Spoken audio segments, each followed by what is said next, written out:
दोस्तों, भारत इस समय तरक्की के उस रास्ते पर है जहां उसके लिए हर मुश्किल को आसान बनाकर अपने लिए नए रास्तों को तलाश करना बहुत जरूरी हो गया है। और भारत कहीं ना कहीं वो काम करता हुआ नजर भी आ रहा है। इसीलिए तो देश में कई ऐसे प्रोजेक्ट्स चल रहे हैं जो जैसे ही पूरे होंगे वैसे ही वो देश की तस्वीर बदल कर रख देंगे।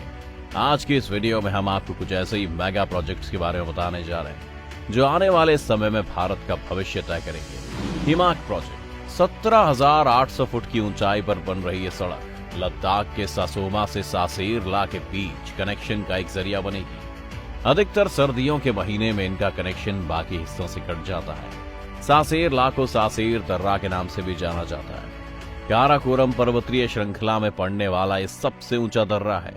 लद्दाख में लेह से तारिम नदी घाटी के यारकंद को जोड़ने वाला ये सबसे पुराना काफिला रास्ता भी है। यहीं पर भारत के बॉर्डर रोड ऑर्गेनाइजेशन ने पूर्वी लद्दाख से सटी LAC के करीब दुनिया की सबसे ऊंची सड़क बनाने का लगभग काम पूरा कर लिया है। 19,300 फीट की ऊंचाई पर बनी ये सड़क दुनिया की सबसे ऊंची सड़क है जो उमलिंग ला दर्रे पर बनी है। खास बात यह है कि ये सड़क भारत और चीन के विवादित डेमचोक इलाके के पास ही है, जिससे चीन को अब परेशानी हो रही है। वजह यह है कि सड़क बनने से पूर्वी लद्दाख के डेमचोक और हैनले जैसे इलाकों के बीच कनेक्टिविटी तो बढ़ी जाएगी, साथ ही साथ सेना की मूवमेंट भी तेजी से हो सकेगी। इस कारण भारत का लद्दाख के इलाकों पर पकड़ मजबूत हो जाएगी। चिनाब ब्रिज भारत के जम्मू कश्मीर राज्य में दुनिया का सबसे ऊंचा रेलवे आर्क ब्रिज बन रहा है। चिनाब नदी पर बन रहे इस आइकॉनिक रेलवे आर्क ब्रिज की लंबाई 1315 मीटर है। वहीं नदी तल से ऊंचाई 359 मीटर है। इस पुल के निर्माण में 10 साल से अधिक का समय लग चुका है, जो 1315 मीटर लंबे पुल के दोनों ओर बक्कल और कौरी के इलाकों को जोड़ता है। पुल जोन 5 की हाई इंटेंसिटी के साथ भूकंप के झटके को सहन कर सकता है। पुल को इस प्रकार से डिजाइन किया गया है कि उसकी उम्र कम से कम 120 साल हो। इस पर पटरियां इस हिसाब से बिछाई जाएंगी कि गाड़ी मैक्सिमम 100 किलोमीटर प्रति घंटे की रफ्तार से चल सके।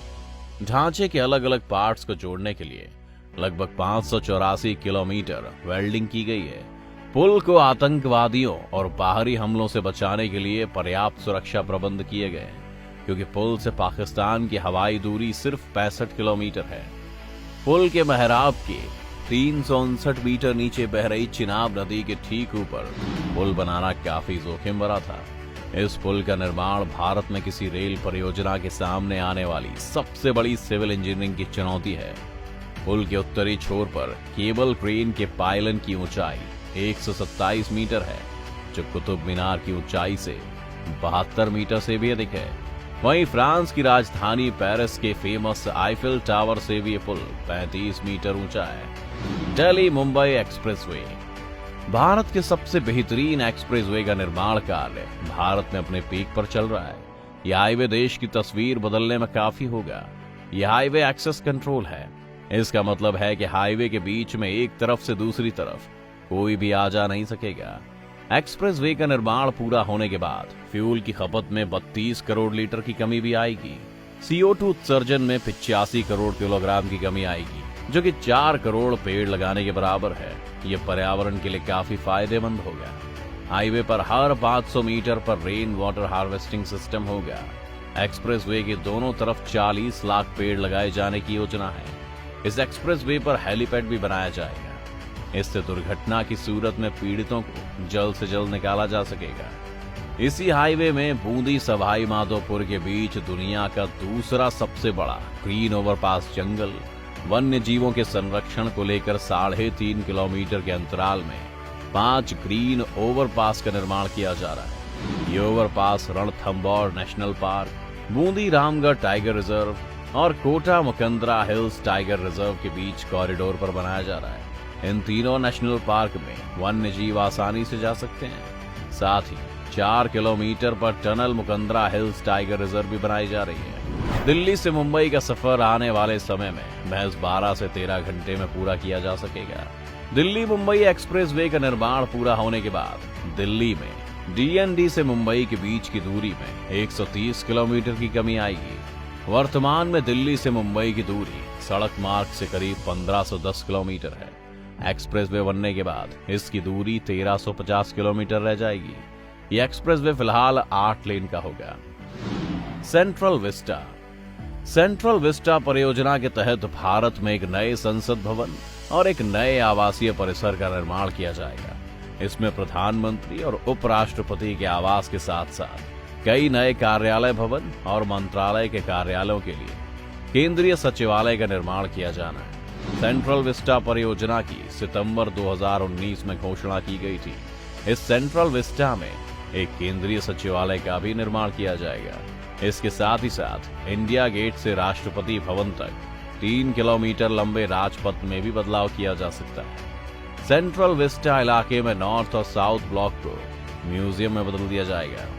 सेंट्रल विस्टा परियोजना के तहत बनने वाली संसद भवन की नई इमारत करीब 65,400 स्क्वायर मीटर में बनाई जाएगी और इसमें बेहतरीन कलाकृतियां भी शामिल की जाएंगी। इमारत एक तिकोना ढांचा होगा और इसकी ऊंचाई पुरानी इमारत जितनी होगी, जिसमें एक बड़ा संविधान हॉल, सांसदों के लिए एक लाउंज, एक लाइब्रेरी, कई कमेटियों के कमरे, डाइनिंग एरिया जैसे कई कंपार्टमेंट्स होंगे।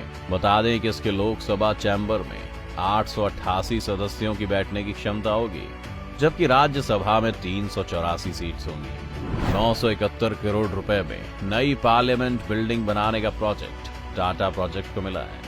अब तक 40% काम पूरा हो चुका है। सरकार ने अक्टूबर 2022 तक डेडलाइन सेट की है, जिससे शीतकालीन सत्र नई इमारत में आयोजित किया जा सके। Mumbai trans harbour link project. दोस्तों, मुंबई में सरकार 17,843 करोड़ रुपए की लागत से 22 किलोमीटर लंबे ट्रांस हार्बर लिंक प्रोजेक्ट का निर्माण कर रही है। 22 किलोमीटर लंबे प्रोजेक्ट का 16.5 किलोमीटर हिस्सा समुद्र में पुल के रूप में होगा, जबकि 5.5 किलोमीटर जमीन पर होगा। MMRDA ने मार्च 2018 में प्रोजेक्ट के निर्माण कार्य की शुरुआत 3 चरणों में की थी। पहले चरण के तहत 10.4 किलोमीटर, दूसरे चरण में 7.8 किलोमीटर और तीसरे चरण में 3.6 किलोमीटर का काम किया जा रहा है। ट्रांस हार्बर लिंक परियोजना के लिए समुद्र के भीतर पिलर तैयार करने का कार्य किया जा रहा है। अधिकारियों के अनुसार 114 पायों से कुछ समुद्र के भीतर भी तैयार किए गए हैं। समुद्र में 16.5 किलोमीटर तक पुल तैयार करने के लिए MMRDA को 500 से अधिक पिलर पानी में तैयार करने हैं। समुद्र में पिलर तैयार करने में एक्स्ट्रा टेंशन बरती गई है, क्योंकि रास्ते में कई जगहों पर तेल कंपनियों ने पाइपलाइन बिछाया हुआ था। मुंबई को नवी मुंबई से जोड़ने वाली इस परियोजना के पूरे हो जाने के बाद कुछ ही मिनटों में मुंबई से नवी मुंबई पहुंचा जा सकता है, जबकि मौजूदा समय में ये सफर पूरा करने में लोगों को 1.5 से 2 घंटे का समय लग जाता है। इस प्रोजेक्ट के जरिए मुंबई कर नवी मुंबई के साथ पुणे एक्सप्रेसवे और नवी मुंबई में बन रहे एयरपोर्ट पर भी आसानी से पहुंच जाएंगे। मुंबई में रोजाना हजारों की संख्या में वाहन नवी मुंबई व पुणे की ओर रवाना होते हैं। तो दोस्तों, ये थे वो मेगा प्रोजेक्ट्स। आपको इनमें से सबसे ज्यादा कौन सा पसंद आया, आप हमें कमेंट करके बता सकते हैं। अगर आज की वीडियो आपको पसंद आई हो तो इसे लाइक करने के साथ साथ अपने दोस्तों और रिश्तेदारों के साथ भी शेयर कर दें। अगर आप ये वीडियो यूट्यूब पर देख रहे हैं तो चैनल को सब्सक्राइब करके बेल आइकन दबा दें, और अगर आप फेसबुक पर ये वीडियो देख रहे हैं तो हमारे फेसबुक पेज को जल्दी से लाइक करें। शुक्रिया।